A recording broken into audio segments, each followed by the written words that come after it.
I never forgot that either. Most niggas would have to run the streets for years to learn a lesson that profound. It took me 2 seconds. Never get between somebody and their paper. Taking a man's livelihood away from him is akin to killing him. If you said that one more time, I'm gonna choke out of you when I say. Did Dave Chappelle just drop a truth bomb that exposes a meticulously crafted takedown of Shannon Sharpe? The internet is buzzing after Chappelle seemingly hinted that the explosive lawsuit against Sharpe might be more than just a simple accusation, suggesting powerful forces are at play, aiming to dismantle the juggernaut that is Club Shay. Just days ago, news broke that Shannon Sharpe was facing a lawsuit from a Jane Doe, Gabrielle Zuniga, alleging multiple instances of disturbing behavior. But according to Dave Chappelle's cryptic remarks, this lawsuit might be a strategically orchestrated move, bankrolled by individuals rattled by the unfiltered truths and explosive revelations often aired on Sharpe's wildly popular podcast. The theory Chappelle seems to be floating is that Shannon, in his no-holds-barred interviews, has stepped on some very powerful toes. Club Shay has become a platform where celebrities and public figures often let their guards down, sometimes revealing more than they intended. This unfiltered access, according to this unfolding narrative, has made Sharpe a target for those who prefer their secrets to remain buried. But the plot thickens with whispers circulating that Shannon himself might not be entirely innocent in this high-stakes drama. Rumors are swirling. Out there releasing pages and pages of text messages, they're out there releasing audio. It looks to me like both sides are engaged in trying to litigate this in the media before litigating it in a court of law. Now, this woman is alleging that Shannon Sharpe her multiple times over the course of a 2-year relationship. The relationship that they had was full, because at that point she said that they were in a they were in an actual relationship. They were in Vegas together. So when that happened, she had already kind of been, in this thing where he's verbally abusive allegedly, but she thought that they were together. And we need to emphasize these are just rumors, that Sharpe has allegedly dabbled in blackmail, leveraging the sensitive information gleaned during his podcast tapings. The speculation is that he might have been editing out the most explosive parts, keeping them under wraps to exert influence over his high-profile guests. If these allegations hold any weight, it paints a picture of a dangerous game where the hunter has now become the hunted.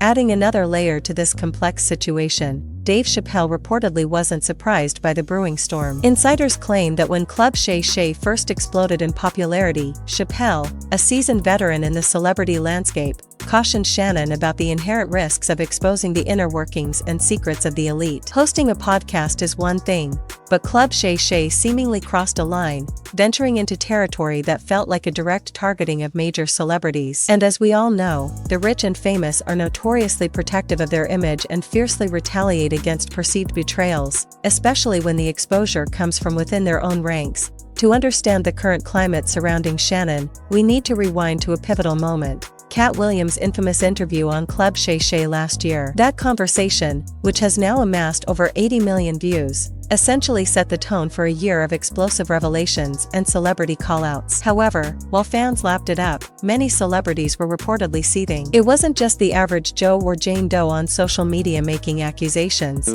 White people pay so much attention to black people if they don't like them. You would think if you didn't like something, why would you be paying attention to? I know one thing, if you're 54, you have no reason to be talking to a 19-year-old. She's 22 now, Shannon is 56. I'm so glad that audio of Monique went viral yesterday. It was another celebrity using a prominent platform to air grievances and, in some cases, what felt like personal attacks. Chappelle allegedly saw this coming, even sending a warning to Shannon during the height of the fallout. He questioned the nature of the game, seemingly lamenting the targeting of fellow black comedians and emphasizing the potential for long-lasting damage. Chappelle even alluded to his own past struggles and his choice not to tell on anybody, contrasting it with what he perceived as a betrayal within the comedy community. The Katt Williams interview unleashed a torrent of criticism, with Williams taking aim at several prominent figures. Cedric the Entertainer was accused of stealing jokes, with Williams recounting specific instances and even bringing Mark Curry into the narrative to corroborate his claims. The accusations were brutal, questioning Cedric's comedic integrity and even his success. Cedric fired back on social media, vehemently defending his career and dismissing Williams' claims as revisionist history. But the drama didn't stop there. Kevin Hart also weighed in, labeling Cat Williams a clown who belonged in a circus. This wasn't entirely out of the blue, as Williams had previously accused Hart of fabricating his success, suggesting his rise in Hollywood was based on smoking mirrors and industry plants. Williams challenged the narrative of Hart's early career, questioning the lack of sold-out shows and standing ovations in his initial years. Hart, for his part, publicly took responsibility for his own career trajectory while pointedly criticizing Williams for constantly blaming Hollywood instead of taking accountability for his own challenges, citing instances of unprofessional behavior. So, by the time Shannon had Williams on his show, the stage was already set for a volatile and potentially damaging interview. The controversy surrounding Club Shay only intensified with Monique's appearance. By this point, Shannon was already walking a tightrope with the celebrity elite, and Monique's no-holds-barred interview felt like an explosion. She directly called out Oprah Winfrey and Tyler Perry, reigniting old grievances about her blacklisting after refusing to do unpaid promotional work for the movie Precious. Monique's accusations fueled the growing perception that Club Shay might have an underlying agenda, specifically targeting successful black comedians and media moguls. She even claimed that Kevin Hart, who initially presented himself as an ally during her blacklisting ordeal, eventually ghosted her, allegedly prioritizing his own standing in the industry. Monique even claimed to possess audio evidence of Hart seemingly undermining her to Tyler Perry. Fast forward to the present, and the blackmail allegations against Shannon Sharpe take on a whole new dimension in the context of these past controversies. Getting blackmailed in Hollywood is no minor issue. It can trigger a domino effect, isolating individuals and damaging their careers beyond repair. If major power players like Oprah and Tyler Perry had already distanced themselves from anyone associated with perceived negativity or messiness,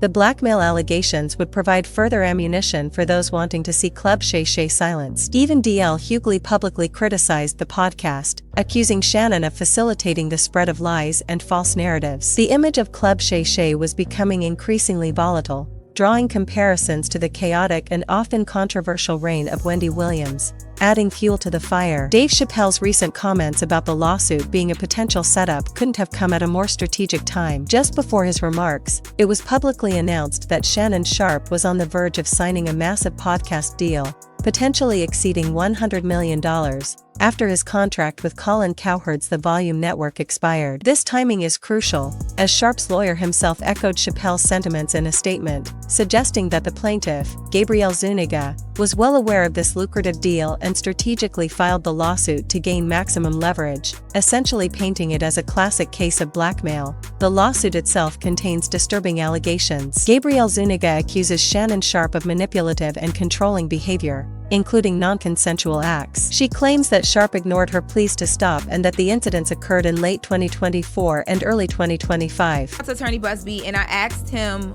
first of all, did this happen? Did you guys file this because of that $100 million podcast negotiation conversation? And he said they've been in contact with Shannon Sharpe's counsel since February, long before any announcement. He gave them something to shake down. He gave them something to target by making poor choices. Busby and this young woman got audio, video, and text messages. If you know all of those things are out there, you should shut the F up. I'm not here to speak to Shannon's guilt or innocence because I don't know, but I do know. The lawsuit also details alleged threats and instances where Sharpe supposedly refused to take no for an answer, even when she was distressed. Adding another layer of controversy is the significant age difference between them, with Zuniga claiming she was 19 when their relationship began, while Sharpe was 54. Furthermore, she alleges that Sharpe insisted on recording their intimate encounters, sometimes without her knowledge, claiming it was for personal use but then allegedly sharing the videos with friends, making matters even more complex. Zuniga's lawyer revealed that Shannon and his team allegedly offered her a substantial $10 million settlement to prevent the lawsuit from being filed. Sharpe's lawyer confirmed this offer, suggesting that either Sharpe believed he was guilty or desperately wanted to protect his hard-earned image. Zuniga's lawyer, Tony Busby, further complicated the narrative by stating that while his client received the hefty settlement offer,